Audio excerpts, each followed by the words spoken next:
My desperate aunt slept with every date I brought home for 10 years until I started dating the pastor from her church. My name is Amber and I'm 28 years old. For the past decade of my life I thought I was the problem. I thought there was something fundamentally wrong with me that made men leave. I went to therapy. I read self-help books.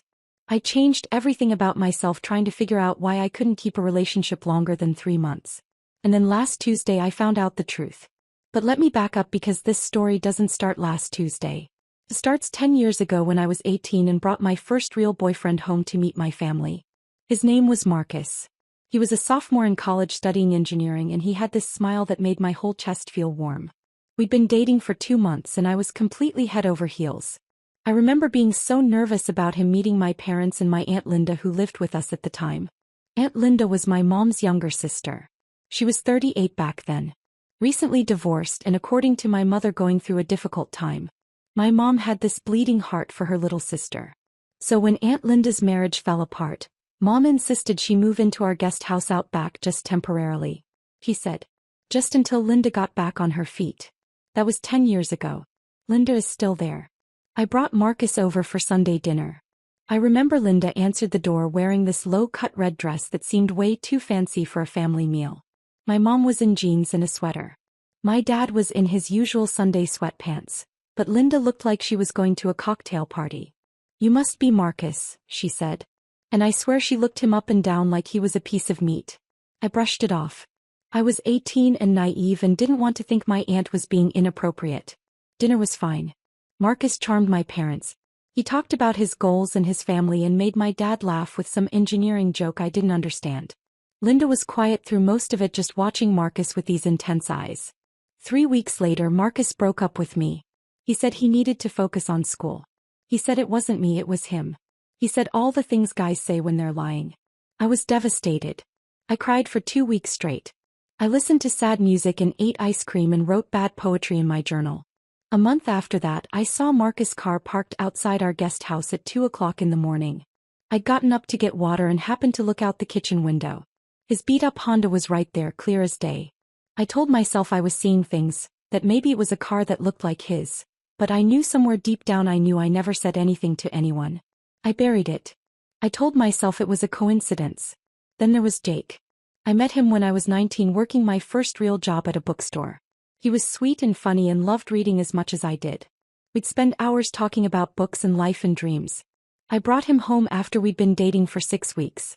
Linda was there again, this time in tight jeans and a blouse that showed way too much. She laughed at all of Jake's jokes. She touched his arm when she talked to him. She asked him to help her move some boxes in the guest house. I should have seen it then, but I didn't want to believe what my gut was screaming at me. Jake broke up with me 2 months later. Same excuse. Needed space. Needed to find himself. All that garbage. And his car appeared outside the guest house 3 times that I saw.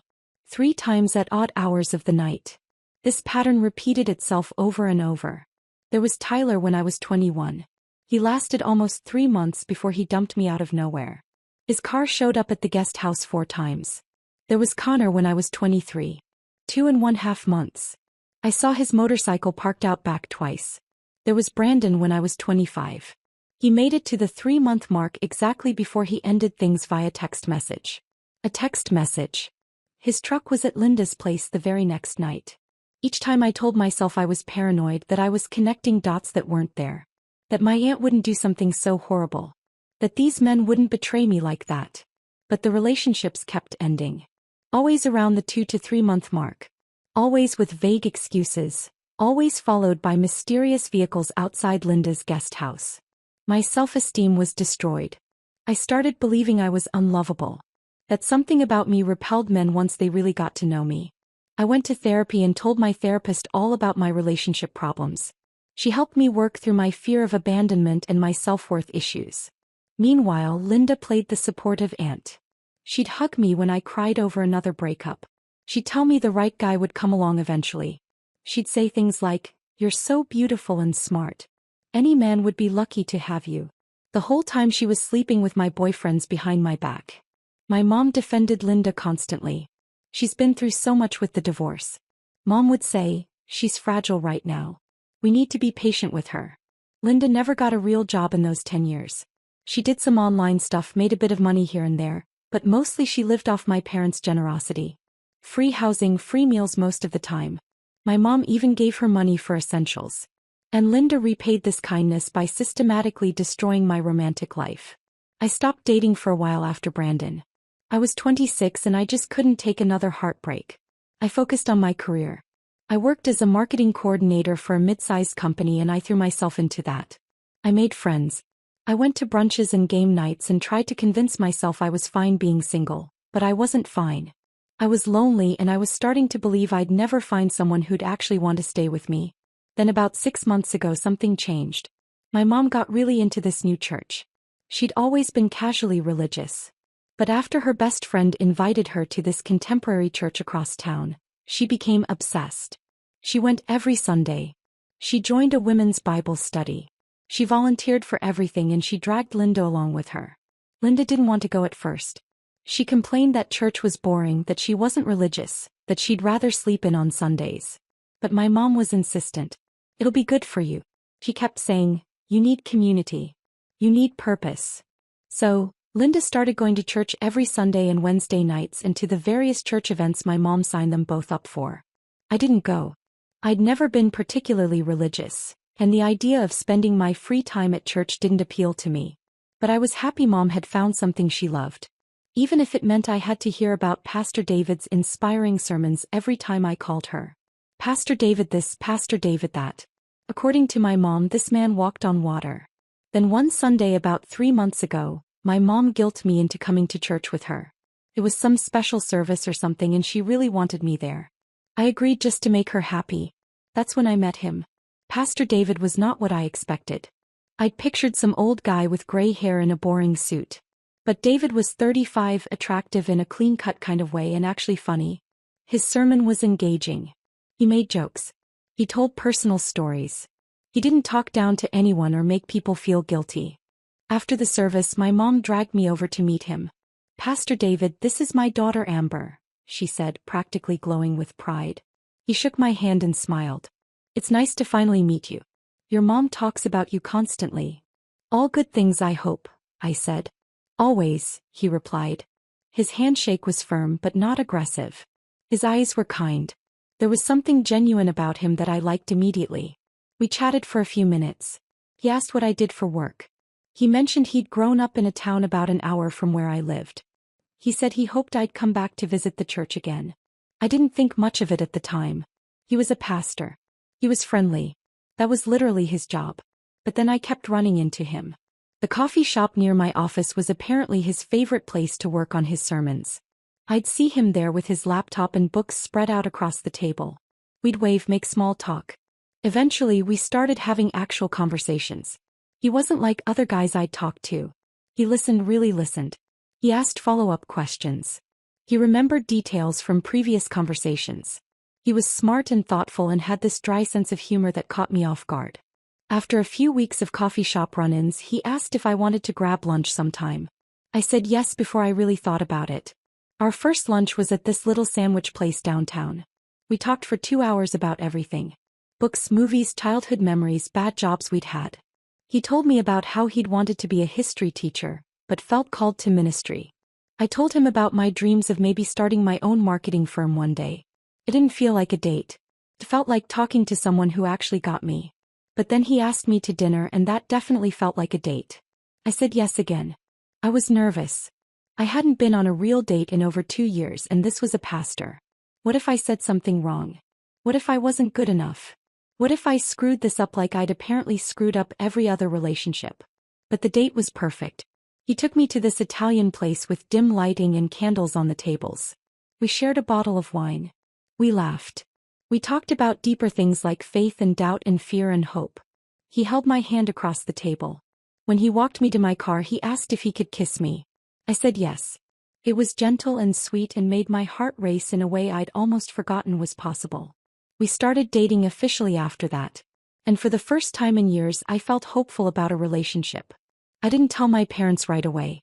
I wanted to keep it private, to protect it, to not jinx it. But after about a month, David suggested we should probably tell people, especially since my mom attended his church, and it would be awkward if she found out from someone else. So, I called my mom and told her I was dating someone. "Oh honey, that's wonderful," she said. "Who is he? What does he do?" I took a deep breath. "It's Pastor David, Mom." There was a long silence on the other end. From church she finally said yes. Another pause. "Well, that's surprising but good." "That's good, honey. I'm happy for you." He sounded weird. Not exactly unhappy but not thrilled either. I figured she was just adjusting to the idea of her daughter dating her pastor. I should have known better. The next Sunday I went to church with David. We sat together. After the service, people congratulated us. My mom hugged me but seemed distracted. Linda barely said 2 words to me. I noticed Linda staring at David during the sermon, not the way everyone else looked at him while he preached. It was different, intense, almost hungry. A cold feeling settled in my stomach. That night, David came over to my apartment for dinner. I'd made pasta and bought fancy bread from the bakery. We ate and talked and watched a movie. It was perfect. Around 10 o'clock his phone buzzed. He glanced at it and frowned. "Everything okay?" I asked. "Yeah, just a weird text." "Wrong number, probably." He showed me the screen. It was from an unknown number. All it said was, "We should talk." "Definitely a wrong number," I said. He agreed and deleted it. But the next day he got another one. "I've been thinking about you." And another the day after that. "Call me when you're alone." David was starting to get concerned. "This is harassment," he said. "Should I go to the police?" I told him to block the number. He did, but then the texts started coming from different numbers. "I miss you. You can't ignore me forever. I know you feel the same way." David was genuinely disturbed. He had no idea who was sending these messages. He'd never given his personal number to anyone he shouldn't have. It was a mystery. Meanwhile, I started noticing Linda's behavior getting stranger. She'd show up at the coffee shop where David worked on his sermons. "What a coincidence," she'd say. "I was just in the neighborhood." She'd find excuses to be at the church when she knew David would be there, volunteering to help set up for events, offering to organize the supply closet, things Linda had never shown interest in before. And she started dressing differently. More makeup, tighter clothes, higher heels. My mom commented on it once, saying, "Linda seemed to be coming out of her shell." I was starting to feel sick. The pattern was emerging again, but this time it was different. This time, Linda didn't have easy access to David. He didn't come over for family dinners. He hadn't been alone with her, but she was trying. I could see her trying. 2 months into my relationship with David, right around the time my previous relationships had always imploded, things escalated. David and I were at his house watching a movie when someone knocked on his door. It was almost 11 o'clock at night. He paused the movie and went to check. I heard him open the door and say, "Can I help you?" Then I heard her voice. "David, I'm so sorry to bother you this late. I've been having a crisis of faith and I didn't know who else to turn to." Linda, my blood went cold. Walked to the doorway and saw her standing on his porch in a dress that was completely inappropriate for the weather or the hour. She had tears in her eyes. Fake tears. I realized I'd seen Linda fake cry to get my mom's sympathy 100 times. "Remember," she said, noticing me. "Oh, I didn't know you'd be here." "It's 11 at night, Linda." "Of course I'm here." David looked uncomfortable. "Linda, if you're having a spiritual crisis, I'm happy to talk. But maybe we should schedule something at the church during the day with my assistant present." "I just really needed to talk to someone right now," Linda said. "It can't wait." "Can wait," I said firmly. "Whatever it is, it can wait until tomorrow." Linda's fake tears evaporated instantly. She looked at me with something like hatred in her eyes. "I was talking to David, not you. And David is my boyfriend, and you're showing up at his house at 11 o'clock at night in a cocktail dress. We both know what this is." "Excuse me," Linda said, her voice going shrill. "What exactly are you accusing me of?" David stepped between us. "Ladies, let's all take a breath here." "No," I said. Something inside me had snapped. 10 years of suspicion and hurt and confusion were bubbling up. I'm done taking breaths. I'm done pretending I don't see what's right in front of me. I looked at Linda. "How many of them were there? How many of my boyfriends did you sleep with?" Linda's face went pale. "I don't know what you're talking about. Marcus, Jake, Tyler, Connor, Brandon." "Should I keep going?" "As I can. I have a whole list in my head. 10 years worth."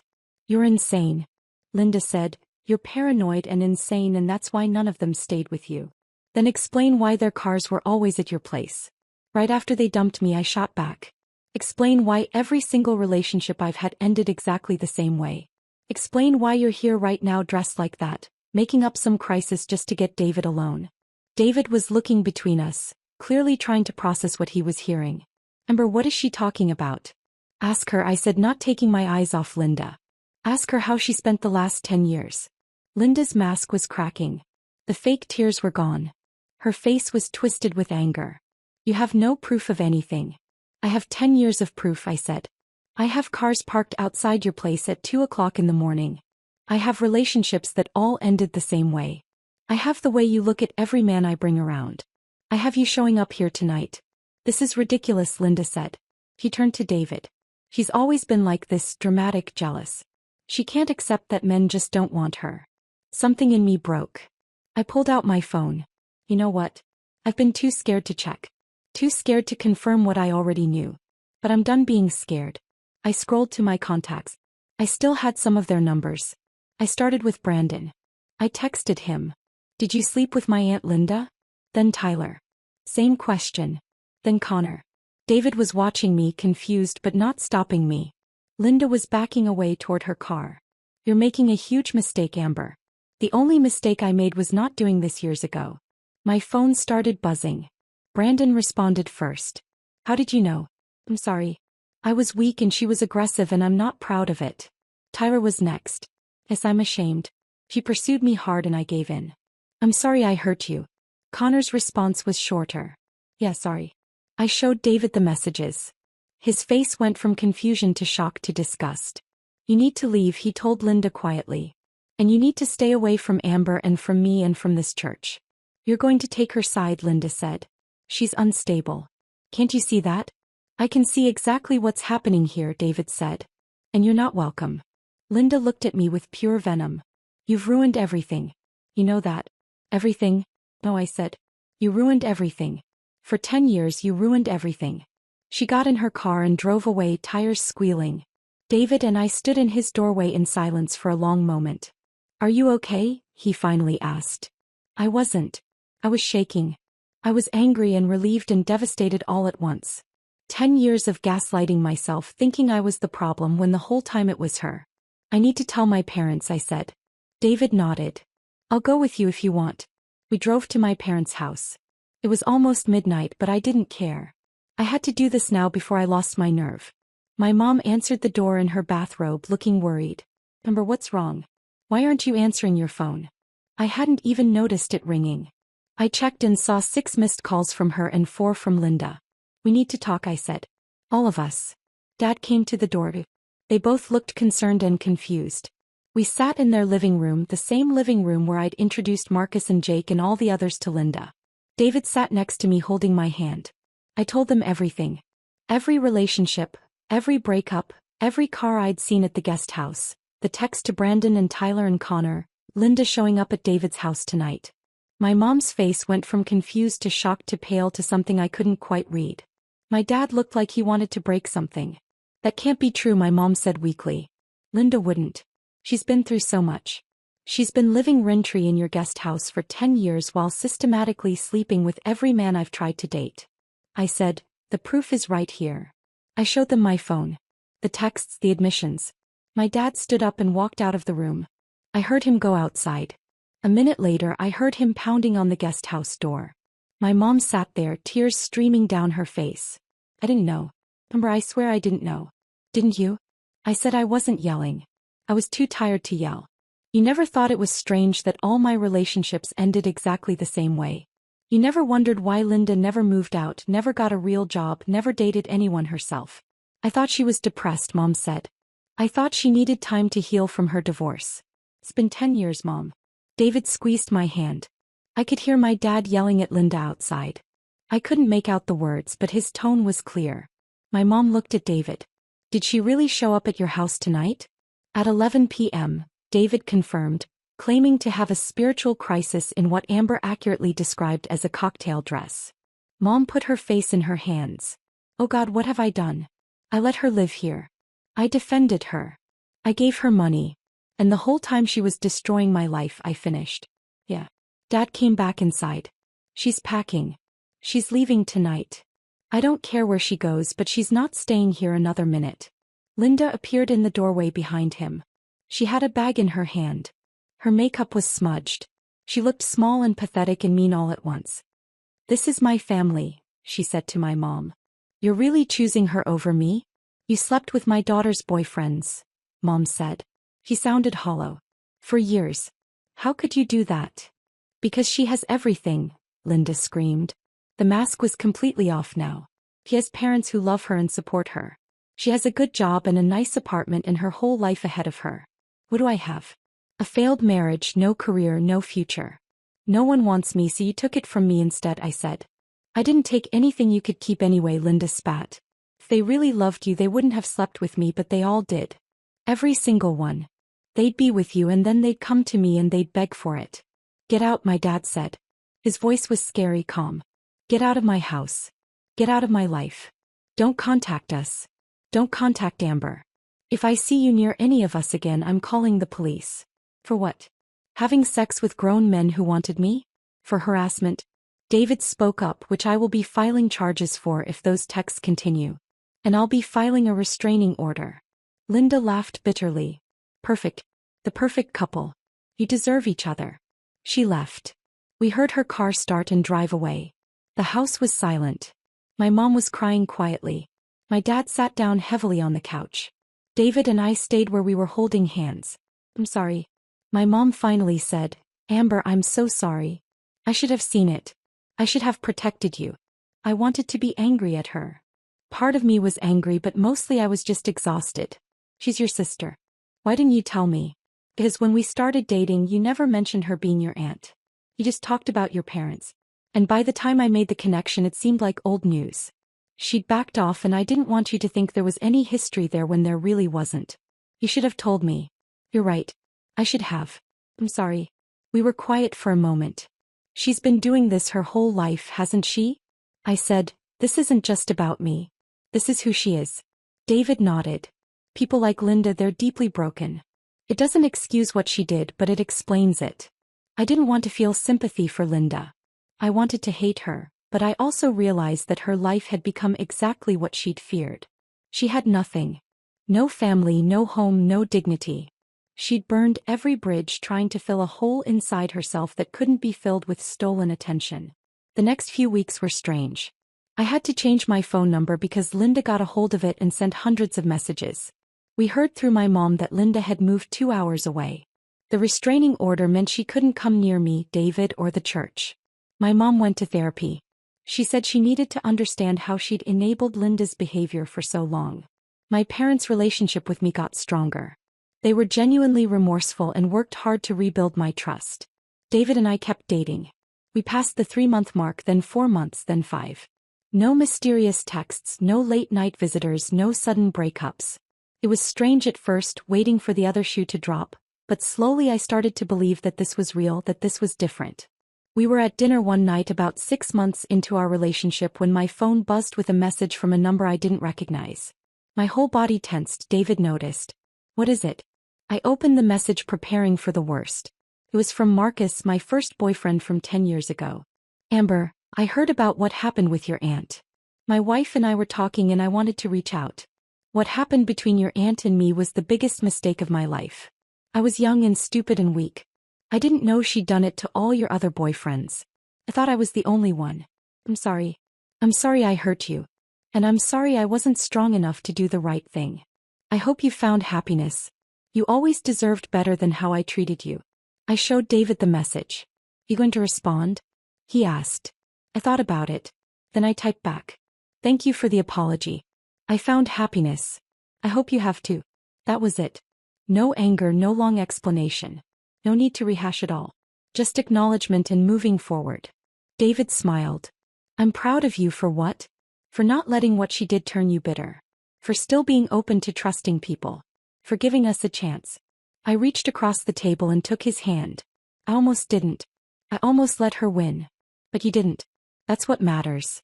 2 weeks later, David and I were at his place making dinner when he brought up something that had been on his mind. "I've been thinking about that night Linda showed up." He said about what she said about how she claimed those men came to her, that they wanted her. "Yeah, it's not true. Or at least it's not the whole truth. I've been a pastor long enough to know how predatory behavior works. He pursued them. He was older, experienced, aggressive. Most of those guys were young, early 20s, first serious relationships. She knew exactly what she was doing. You think she targeted them because they were young? I think she targeted them because they were vulnerable and unlikely to tell anyone. Think about it. What 20-year-old guy is going to admit his girlfriend's aunt seduced him? The shame alone would keep them quiet. He was right. Linda had been strategic. She'd chosen her victims carefully. Young men in their first adult relationships still figuring out boundaries and self-control. Men who would blame themselves rather than her. She's a predator, I said. The word felt heavy but accurate. Yes, David agreed. And the fact that she's female doesn't make it less true. We were quiet for a while, both processing this realization. Do you think she'll try again? I asked with someone else. Honestly, probably. People like that don't usually change without serious intervention and willingness to do the work. But that's not your responsibility. Your responsibility is to heal and move forward. Like I'm trying. I know. And you're doing great. 3 months later, 9 months into our relationship, David asked me to marry him. We were at the coffee shop where we'd first started talking. He got down on one knee right there in front of everyone. It was perfect and cheesy and exactly what I needed. I said yes. We called my parents immediately. My mom cried happy tears. My dad said it was about time. They were genuinely thrilled. Then David said something I wasn't expecting. We should send Linda an announcement. I stared at him. Why would we do that? Because she needs to see that she didn't win, that you're happy, that her attempts to destroy your life failed. Sometimes the best revenge is living well. I thought about it, then I shook my head. No, the best revenge is living well and not caring if she knows about it. She doesn't deserve to be part of this moment, even as someone we're proving wrong. David smiled. You're right. That's healthier. We planned the wedding for the following summer. It was small and beautiful and dramery. My parents were there. David's family flew in. Friends from church, coworkers, everyone who actually mattered. Linda wasn't invited. She wasn't mentioned. She was simply not part of our story anymore. Or so I thought. 2 weeks before the wedding, I got a message on Facebook from someone named Rachel. Her profile was private, but her message said she needed to talk to me about Linda. I almost deleted it. I didn't want anything to do with Linda, but something made me respond. What about her? Rachel replied within minutes. I'm her daughter from her marriage. He probably never mentioned me. I felt like I'd been punched. Linda had a daughter. We haven't spoken in 15 years. Rachel continued. She abandoned me when I was 12 to run off with some guy. My dad got full custody. I just found out through some mutual connections what she did to you. I wanted to reach out to warn you and to apologize on behalf of our family. I called David immediately. Linda has a daughter. We video called Rachel that night. She was 33, a teacher married with 2 kids. She looked a bit like Linda but softer, kinder. He told us the story. Linda had always been volatile and attention-seeking. Why didn't you tell me? Because when we started dating, you never mentioned her being your aunt. You just talked about your parents. And by the time I made the connection, it seemed like old news. She'd backed off, and I didn't want you to think there was any history there when there really wasn't. You should have told me. You're right. I should have. I'm sorry. We were quiet for a moment. She's been doing this her whole life, hasn't she? I said, this isn't just about me. This is who she is. David nodded. People like Linda, they're deeply broken. It doesn't excuse what she did, but it explains it. I didn't want to feel sympathy for Linda. I wanted to hate her, but I also realized that her life had become exactly what she'd feared. She had nothing. No family, no home, no dignity. She'd burned every bridge trying to fill a hole inside herself that couldn't be filled with stolen attention. The next few weeks were strange. I had to change my phone number because Linda got a hold of it and sent hundreds of messages. We heard through my mom that Linda had moved 2 hours away. The restraining order meant she couldn't come near me, David, or the church. My mom went to therapy. She said she needed to understand how she'd enabled Linda's behavior for so long. My parents' relationship with me got stronger. They were genuinely remorseful and worked hard to rebuild my trust. David and I kept dating. We passed the 3-month mark, then 4 months, then 5. No mysterious texts, no late-night visitors, no sudden breakups. It was strange at first, waiting for the other shoe to drop, But slowly I started to believe that this was real, that this was different. We were at dinner one night about 6 months into our relationship when my phone buzzed with a message from a number I didn't recognize. My whole body tensed. David noticed. "What is it?" I opened the message, preparing for the worst. It was from Marcus, my first boyfriend from 10 years ago. "Amber, I heard about what happened with your aunt. My wife and I were talking and I wanted to reach out. What happened between your aunt and me was the biggest mistake of my life. I was young and stupid and weak. I didn't know she'd done it to all your other boyfriends. I thought I was the only one. I'm sorry. I'm sorry I hurt you. And I'm sorry I wasn't strong enough to do the right thing. I hope you found happiness. You always deserved better than how I treated you." I showed David the message. "You going to respond?" he asked. I thought about it. Then I typed back. "Thank you for the apology. I found happiness. I hope you have too." That was it. No anger, no long explanation. No need to rehash it all.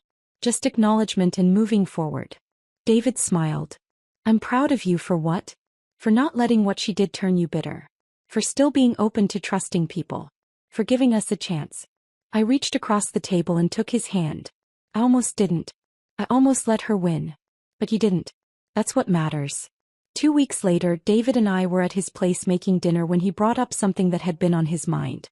"I've been thinking about that night Linda showed up."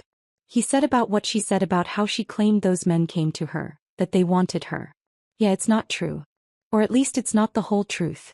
I've been a pastor long enough to know how predatory behavior works. He pursued them. He was older, experienced, aggressive. Most of those guys were young, early 20s, first serious relationships. She knew exactly what she was doing. You think she targeted them because they were young?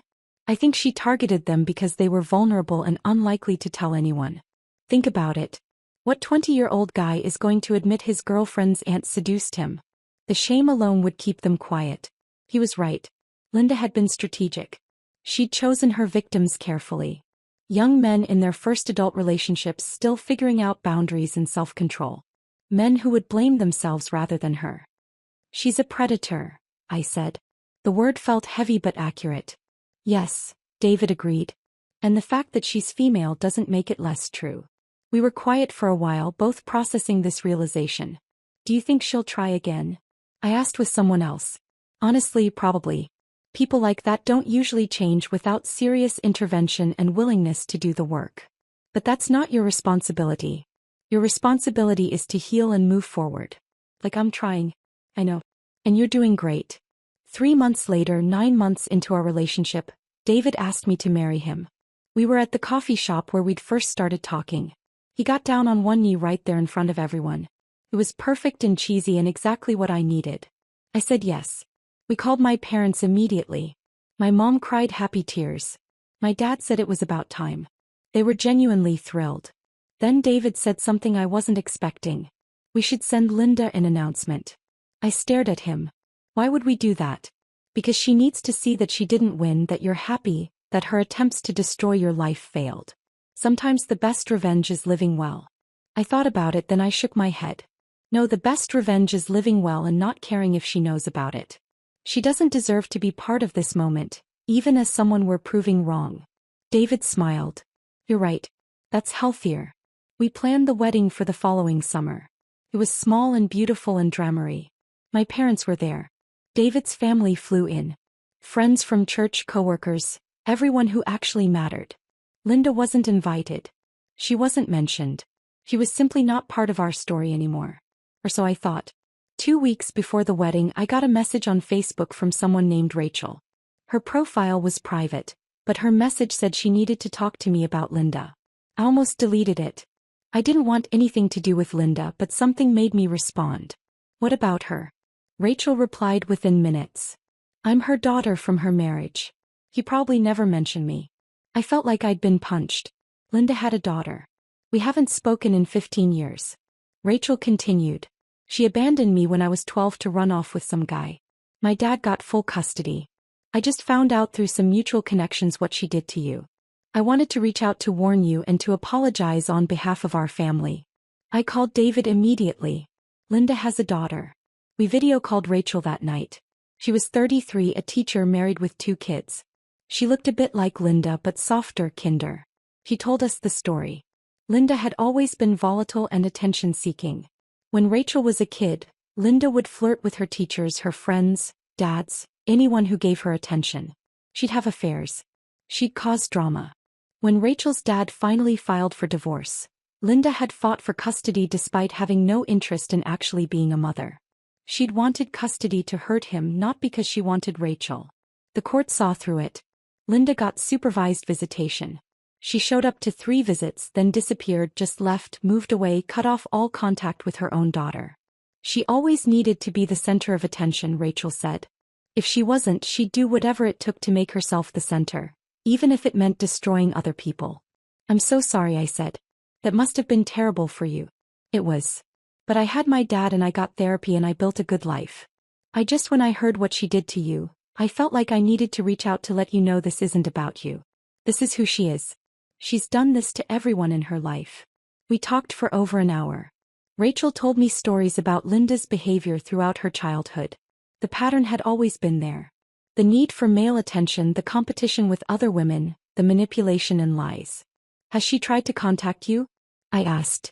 "Recently she sends me a Facebook message every few years, usually when she wants something or when she's hit rock bottom. I don't respond. I blocked her on everything else years ago." After we hung up, I sat with David in silence for a long time. "You okay?" he finally asked. "I think so. It's just knowing she abandoned her own daughter. It makes everything worse somehow. Like, if she could do that to her child, of course she could do what she did to me." "Does add perspective," David agreed. "Rachel seems really well adjusted though, despite everything. Some people take their trauma and let it make them bitter. Some people take it and use it as motivation to be better. Sounds like Rachel chose the second option and Linda chose to be bitter. Linda chose to be a lot of things, none of them good. The wedding went perfectly. It was everything I'd dreamed of." David cried when I walked down the aisle. "My dad gave a speech that made everyone laugh. My mom hugged me so tight I couldn't breathe and whispered, 'I'm so proud of you.' Rachel came. I'd invited her after we talked. She brought her husband and kids. It felt right to have her there, like closing a circle somehow. No one mentioned Linda. No one thought about her. She was truly gone from our lives. Or so we thought. 3 months after the wedding, I was at work when I got a call from an unknown number. I normally wouldn't answer, but something made me pick up. "Is this Amber?" A woman's voice, not Linda. "Yes." "Who is this?" "My name is Detective Carla Morrison. I'm calling about Linda Chin." My blood went cold. "What about her?" "She's been arrested for harassment and stalking. We've been building a case for several months. Your name came up in our investigation. We'd like you to come in and give a statement if you're willing." "Stalking who?" "A man named Eric Park. He filed a restraining order against her 6 months ago. She violated it repeatedly. She also has charges pending in another county for similar behavior with a different individual." Linda had continued her pattern. Of course she had. I went to the police station that afternoon with David. I gave my statement. I told them everything. The 10 years of destroyed relationships, the threats, the harassment after David and I started dating. "We're building a pattern of behavior case," Detective Morrison explained. "Your testimony helps establish that this isn't isolated, that she has a history of predatory and harassing behavior toward men in relationships." "What's going to happen to her?" I asked. "That's up to the court, but with the evidence we have, she'll likely face jail time, and she'll definitely have to register as part of a harassment offender database." I should have felt satisfaction, but mostly I just felt sad. Linda had wasted her entire life on this.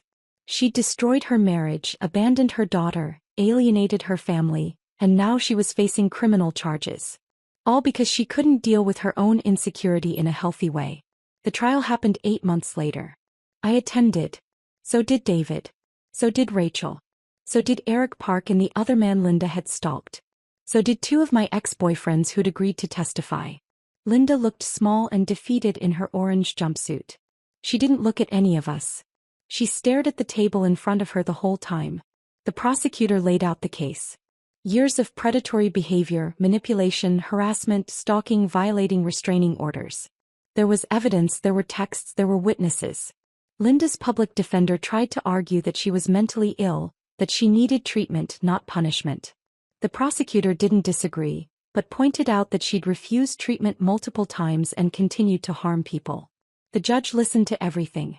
Then he sentenced Linda to 2 years in jail, followed by 5 years probation with mandatory therapy. She was also required to have no contact with me, David, Rachel, or any of her victims. As they let her out of the courtroom, Linda finally looked up. Her eyes met mine. I expected to see anger or defiance or even hatred. But all I saw was emptiness. She'd lost everything. And some part of her seemed to finally realize it. After the trial, David and I went to dinner with Rachel and her family. We didn't talk about Linda much. We talked about our lives, our jobs, Rachel's kids, plans for the future. "Thank you for inviting me to your wedding," Rachel said. "It meant a lot. I've never had much family. My dad passed away 2 years ago." My mom sighed. "Well, so having you guys as family, even distantly, it's nice." "You're not distant family." I said, "You're family. Family if you want to be." She smiled. "I'd like that." Over the next year, Rachel and her family became regular parts of our lives. Her kids called me Aunt Amber. We had them over for holidays. We went to their kids' school plays and birthday parties. It was strange. Linda had tried to destroy my life, and in doing so, she'd inadvertently given me a sister I never knew I had. David and I bought a house. We adopted a dog. We talked about having kids someday. Life was normal and boring and perfect. One evening about 2 years after Linda went to jail, I got a letter in the mail. It was from her. My hand shook as I opened it. The letter was short. "Amber, I know I'm not supposed to contact you. This letter will probably violate my probation. I don't care anymore. I'm not writing to apologize. I don't think you believe me anyway. I'm writing because I need you to understand something. I hated you for years. I hated you. You had everything I wanted. A happy family, opportunities, a future. You were young and pretty and everyone loved you. Meanwhile, I was the screw-up. The divorced sister who couldn't get her life together. The one everyone pied. So yes, I targeted your boyfriends. I wanted to take something from you like life had taken everything from me. I wanted to prove that you weren't as special as everyone thought. That men didn't really want you either. But the truth is they did want you. Every single one of them talked about you, how smart you were, how kind, how real. They felt guilty immediately. They hated themselves for what they'd done. But I didn't care. I'd already won. Except I hadn't won anything. I just destroyed everything, including myself. I don't expect forgiveness. I don't deserve it. I just wanted you to know that none of it was your fault. It was all me. My insecurity, my jealousy, my inability to be happy for anyone else. You won in the end, though. You got the pastor. The one person I wanted and couldn't have. The one person who saw through me from the start. That must feel good. I hope you're happy. I really do. Because one of us should be Linda." I read the letter 3 times. Then I showed it to David. "She violated her probation by sending this." He said, "You could report it." "I know. Are you going to?" I thought about it, about Linda sitting in prison writing this letter, knowing it would get her in more trouble but sending it anyway. "No," I said, "I'm not. She's already lost everything. What's the point?" "The point is consequences," David said gently. "But it's your choice." I folded the letter and put it in a drawer. Maybe someday I'd report it. Maybe I wouldn't. But for now, I was done giving Linda any more of my energy. "You know what the weirdest part is?" I said, "She still thinks I won because I got you. Like you were a prize. Like this was all a competition to her." "It was." David said, "That's how she saw the world, as a zero-sum game where someone had to lose for her to win. But that's not how life works." "Oh, it's not." We threw the letter away a week later. It felt symbolic, like truly closing that chapter. A few months after that, I found out I was pregnant. David and I were thrilled. My parents were over the moon. Rachel's kids were excited to have a cousin. We had a girl. We named her Hope. My mom held her and cried. "She's perfect. She really is." I agreed. As I watched my mom with my daughter, I thought about Linda, about how she'd probably never hold a grandchild. How she'd destroyed every relationship in her life, including the one with her own daughter. I didn't feel angry anymore. I didn't feel triumphant. I just felt grateful. Grateful that I'd found David. That I'd learned the truth. That I'd stopped believing I was unlovable. That I'd built a life full of people who actually cared about me. Linda had tried to ruin me, but in the end, all she'd done was ruin herself, and I was free. Hope is 3 now. She's funny and bright and fearless. She has David's eyes and my stubbornness and an infectious laugh that makes everyone around her smile. Sometimes I think about telling her about Linda when she's older, about what happened and how I survived it. But mostly, I think I won't, because Linda doesn't deserve to be part of her story, even as a cautionary tale. Rachel's kids adore Hope. We get together for family dinners every month. My parents are active grandparents. David's career is thriving. My marketing firm, yes, I finally started it, is successful beyond what I imagined. Life is good. Really truly good. I heard through my mom that Linda got out of jail a few months ago. She moved to another state. As far as I know, she's following the terms of her probation. I hope she gets help. I hope she figures out how to be happy without destroying other people. But honestly, I don't think about it much, because the best part about the past few years isn't that Linda faced consequences. It's that I discovered I was never the problem. Those relationships didn't end because I was unlovable. They ended because someone predatory and broken targeted vulnerable young men and manipulated them. It wasn't about me. And once I understood that, everything changed. I stopped questioning whether I was good enough.